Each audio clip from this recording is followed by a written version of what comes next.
Hey there, everybody! Just because current conditions are such that we can't meet inside our amazing Zeiss planetarium at Chabot Space Science Center doesn't mean we can't go outside and look up the real sky ourselves. This short presentation will help guide you to find several bright stars, constellations, and planets. For the month of August, from about 9:30 to 10 p.m., we are well into the summer season of constellations, and it's these I'll be pointing out. Why the late hours, you might ask? It's because during the Northern Hemisphere's summer season, the days are longer and the nights are shorter. That, plus daylight savings time, means late starts for us night sky watchers. By the way, if you weren't already aware, yes, the constellations have seasons. For example, you never see Taurus, the bull, during the summer, and likewise you'll never see Hercules, the strongman, in the winter. We'll meet Hercules in just a bit.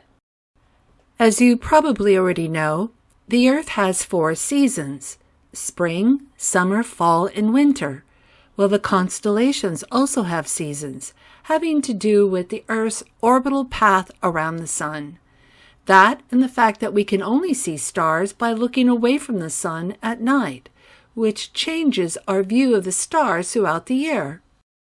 Unfortunately, unless you're at a good dark sky site, most constellations will be somewhat hard to see fully, but most constellations have at least a few bright stars to help identify them, and the better your viewing location, the more you'll be able to see. A good first step to finding the constellations is done by knowing your compass direction. We can easily do this without a compass using a star grouping that almost everyone is familiar with, the Big Dipper. First, find the dipper with its curving handle and bowl up and a bit to the right of where the sun set. The 2 stars at the end of the bowl are called the pointers, because if you take the distance between them and extend that distance out about 5 times, you'll come to a semi-bright star known as Polaris, and otherwise known as the North Star. It's the only star in the entire sky that stays pretty much right where it is, so no matter what time of night it is, or even what month of the year it is, all you need to do is face it, and you'll always be facing due north, with east directly to your right, west directly to your left, and south directly behind you. All of the other stars wheel around this pivot point, anti-clockwise, making them appear to rise in the east and set in the west. This is, of course, an illusion caused by the Earth's spin, which gives the appearance that the stars are moving when, in fact, it is the Earth that is moving. If you think of the Earth as a spinning top and you extend the Earth's North Pole straight up into the sky, it points almost directly at Polaris. I should also point out that the Big Dipper is not a constellation. It's only part of the constellation Ursa Major, the Great Bear. He's already partially set, so I won't describe him fully here, but at the end of the Big Dipper's handle is the tip of his nose, and the bowl is like a saddle on his back. The Big Dipper is what is called an asterism, which is defined as a familiar star grouping. Using Polaris, we found all the compass directions, but Polaris is also at the end of the Little Dipper's handle, whose official name is Ursa Minor, the Little Bear, and our next constellation. It's a bit faint, but from Polaris you might be able to trace its curving handle to its bowl. The 2 brighter stars at the end of its bowl are called the Guardians because they seem to march around the North Star like protective sentries throughout the night. Here is Draco the Dragon, with his squarish head, long neck, 2 short legs and feet, and long tail which arcs gracefully over the Little Dipper. Rising in the north-northeast, we have a lesser-known pole-finding constellation, Cassiopeia, the Queen, also known as the Big W, made up of these 5 fairly bright stars. We can also use Cassiopeia to find the North Star by using a fainter 6th star off the tip of the more squashed in of the W. This is particularly useful because it's almost opposite the Big Dipper's pointing stars, which generally aren't visible for several months of the year, depending on your latitude. So when the Dipper is down, Cassiopeia is up. Thus we can find the North Star no matter what the season. We use the pointers in the Big Dipper's bowl to find Polaris and the Little Dipper.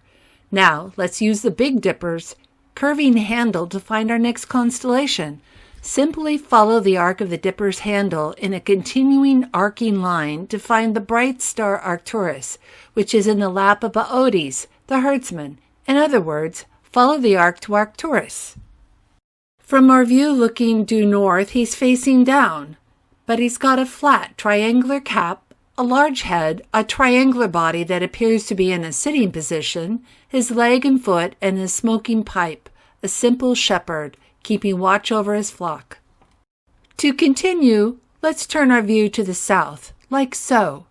This will flip everything we've seen to the north upside down, and will enable us to find the rest of the night's major constellations more easily. Our next constellation is a small but pretty Corona Borealis, the northern crown. It can be found just behind the head of Boötes, the herdsman, whom we just met. The semi-bright star in its center is called Gemma. The open end of the northern crown points towards the squarish head of our next constellation, Hercules, the strong man. That square is the asterism called the keystone, and from there you might be able to make out the rest of him. A man running along whilst brandishing a large club, an activity typical of a strong man back in the day, apparently.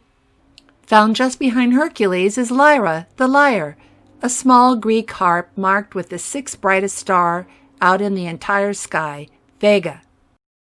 Next up we see Cygnus, the swan, with his bright star Deneb, wings, feet, long neck, and nose. Just below Cygnus, we have the constellation Aquila, the eagle. He's a bit faint, but has a head with a beak and its bright eye, Altair, two swept forward wings, a body, and a tail. The three bright stars, Vega, Altair, and Deneb, make up the asterism we call the summer triangle. We'll be seeing the summer triangle through summer and well into fall. Riding somewhat low above the southern horizon is a kind of invisible line where the zodiacal constellations can be found. This line is called the ecliptic and is also where the sun, moon, and planets move along. This is why zodiacal constellations were so significant to astrologers. Not that astronomy scientists believe in the pseudoscience of astrology, most don't, but astrologers were some of history's first astronomers, and for their early work we are in their debt. Our first zodiacal constellation is Libra, the scales. Unfortunately, Libra is very faint, so you probably won't see it unless you're at a good dark sky site on a moonless night. But if you are, you can see its triangular top and its two balancing arms. For those of you too young to know about this ancient technology, scales were used to figure out how much things weighed, by putting an item of unknown weight on one side of the scale and then adding known weights to the other side until the two sides became perfectly balanced.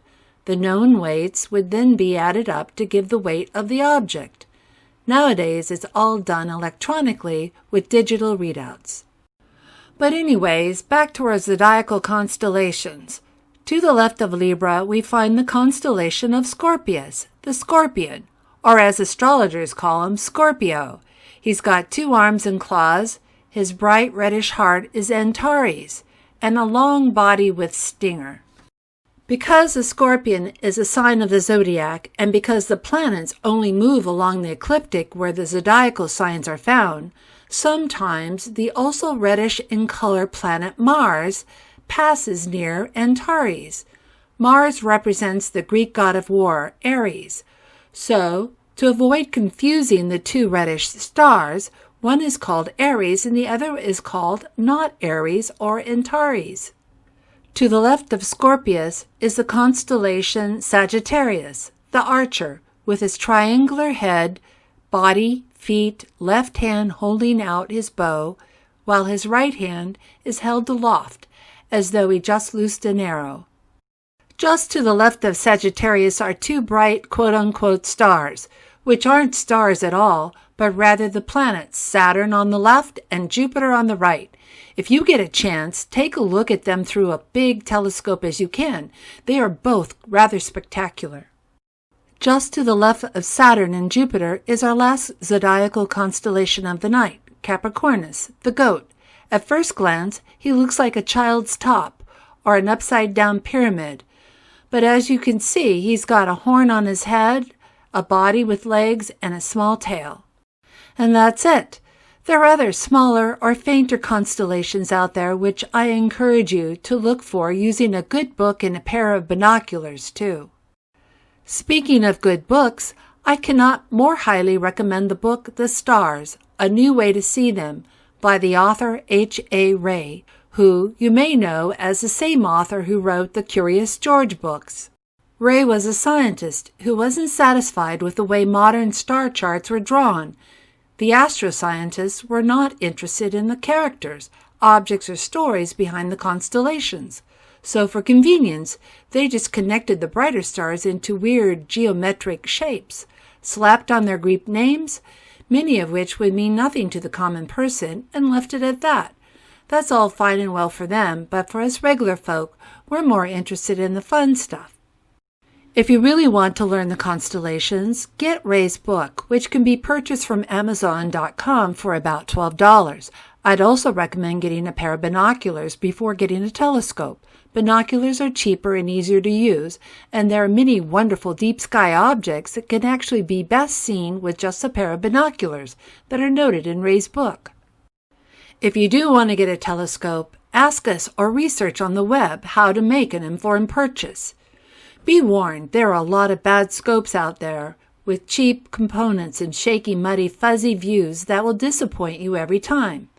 A good scope will inspire you and your children to a lifetime of deep space exploration and an appreciation of science and nature in general.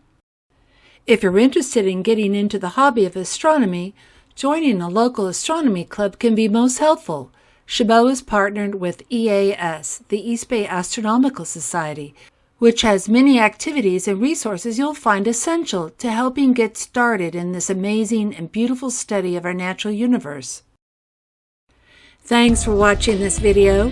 If you like this content, be sure to click the thumbs up button, subscribe to our channel, and hit the bell notification icon to find out when new content has been uploaded. This will really help our channel to grow, which will make us happy. And we'll see you in the future.